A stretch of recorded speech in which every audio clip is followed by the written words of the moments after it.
Welcome back to the Q1 Buck Poll. Tim Hart now talking with Lieutenant Craig Gray from the DNR. Welcome to the show. Thank you. We're going to talk about trespassing right now, and it seems to be a problem out there, and I mean not just in one area, but throughout the state of Michigan. You know, you've got your land, you want to go out there and hunt, and somebody is out there trespassing and poaching. Talk to me about that issue and the problem out there. Yeah, it's pretty frustrating for landowners, and it happens across the state. Trespass Hunt Club, I like to call it. It's the cheapest hunting club that you can belong to. Until you get caught, until you get prosecuted, you don't pay any dues. Well, yeah. The landowner is paying for taxes, paying for food plots, whatever, all year long. Mm-hmm. How prevalent of a problem is it out there? It's pretty significant, especially if it's your land. It's very significant.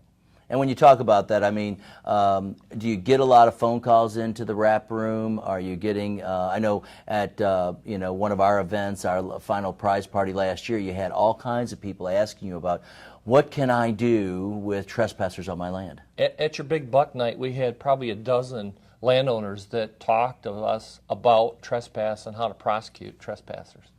What are some of the tips that you can give me about information I need to give to the DNR? How do I call you? Those sort of things. Well, it all starts when you start observing some things out of place. You may see somebody on your trail cameras. Be a good witness. Number one, to start with, for us to successfully prosecute a trespass case, we're going to have the landowner as a witness, as a complaining witness. Your property is going to have to be fenced. It's going to have to, or posted, or it's going to have to be part of a farm plot. Mm-hmm.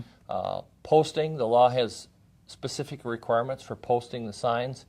From any point of entry, you've got to be able to observe a sign. The sign's got to be 50 square inches in size, and the letters of the sign have to be at least an inch high, the no trespassing sign. So ideally, let's say you have a square plot, you'd put something on each kind of quadrant, so as people are trying to come into your land, it is posted and you can prove that I've got no trespassing here. That's right. Any point of entry on all the sides. So even the neighbor that you get along with, you got to post his side too.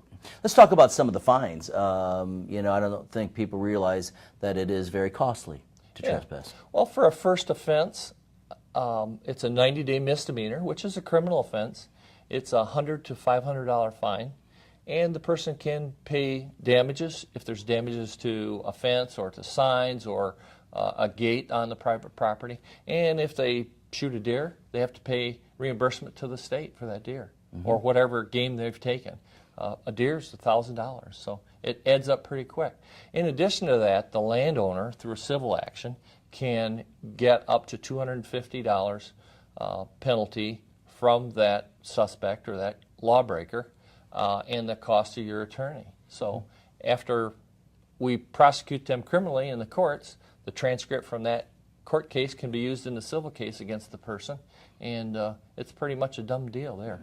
Now, is there any, let's say somebody goes through, they've got one infraction. I mean, if they get a second or third infraction, can that poacher, trespasser get their hunting rights taken away, or how can that work?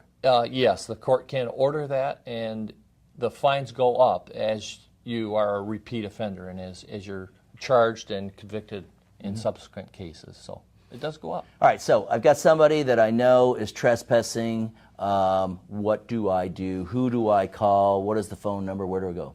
Well, be a star witness for us. And that means get a good physical description of the person, more than just their vehicle or what type of clothing, but we need to know who it is. And you may not know, but everybody's got a cell phone. Most of them have cameras on them. Get a picture of their face.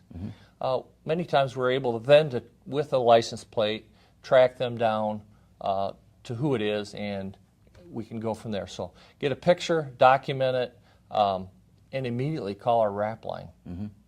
Tell me real quick about the RAP line so people understand what that is. Okay, the RAP line is a 24-hour dispatch center where our conservation officers across the state are dispatched, and citizens can call in complaints, and they're assigned to the closest or most appropriate officer, so we can timely get out and answer these complaints. And we need to timely answer these trespass complaints. Exactly. Get them called in, and officers respond to them.